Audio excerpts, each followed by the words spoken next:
Namaste children. How are you all? Fine.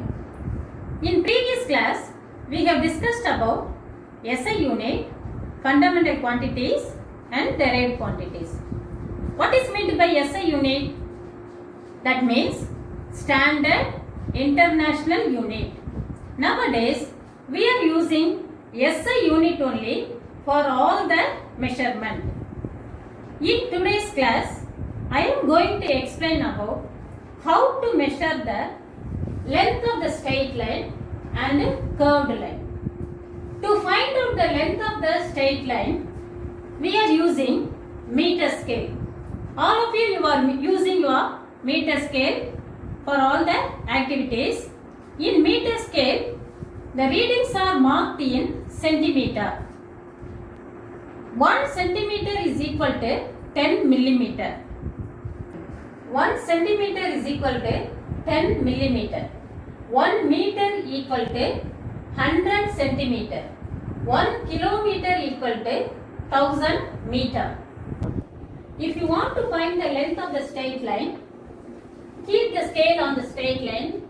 Always keep 1 on the first point, because you should not use 0 end always. Some scales it would have been broken. So always you take the reading from 1. So like this, you have to keep the scale along the straight line. Then when you are observing the reading, you have to keep your eyes above the point. You should not see the reading from the sideways. This is called parallax error. This is called parallax error. So always when you are taking the reading, you should keep your eyes above the point. The next, if you want to find the length of the curved line, we can use thread method. Take a thread, mark point A and B.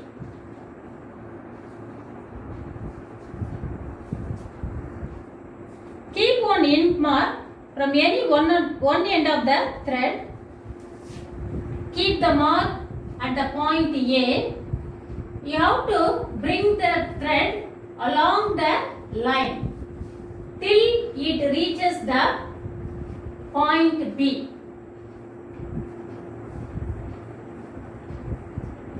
After reaching the point B, then again you mark with the ink. Now find the distance between 2 points. This is nothing but the length of the curved line.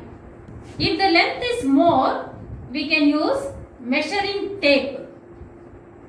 This is measuring tape. If the length is more, that time we are using measuring tape. To find out the length of the straight line, we are using meter scale. To find the length of the curved line, we are using thread method.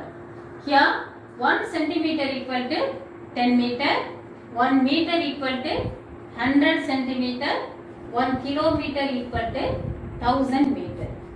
Do you have any doubt, children? I move to the next topic. Children, observe the things around us. Some things can move, some things cannot move. So object which does not change its position with respect to surroundings is called rest. Object changes its position with respect to surroundings is called motion. Object changes its position with respect to surroundings is called motion. Now I am going to explain about motion.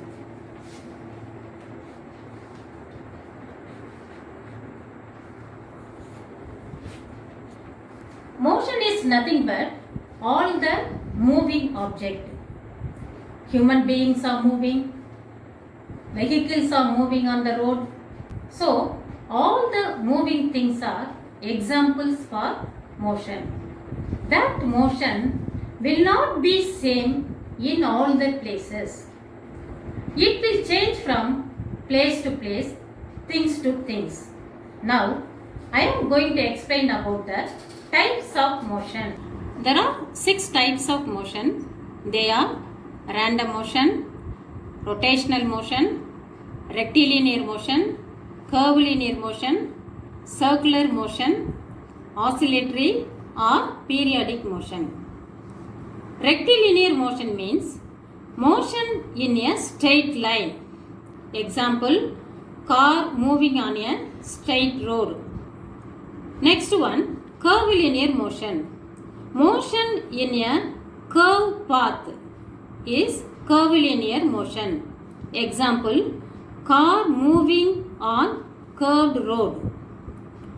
Circular motion. Motion in circular path is called circular motion. Example, motion of earth around the sun. Random motion. Motion having no specific path. Example, motion of butterfly, a fish in water. Rotational motion. Motion in a circular path about fixed point or fixed axis is called rotational motion. Example, motion of blades of fan. Last one, oscillatory or periodic motion. The motion will be in periodically, that is to and fro motion about its rest position is called periodic or oscillatory motion. Example, motion of swing or simple pendulum. Are you clear, children? So, motions can be divided into 6 types: rectilinear motion, curvilinear motion, circular motion, random motion, rotatory motion, periodic motion or oscillatory motion. I gave some examples for these motions. You find out some more examples. We will meet in the next class. Thank you.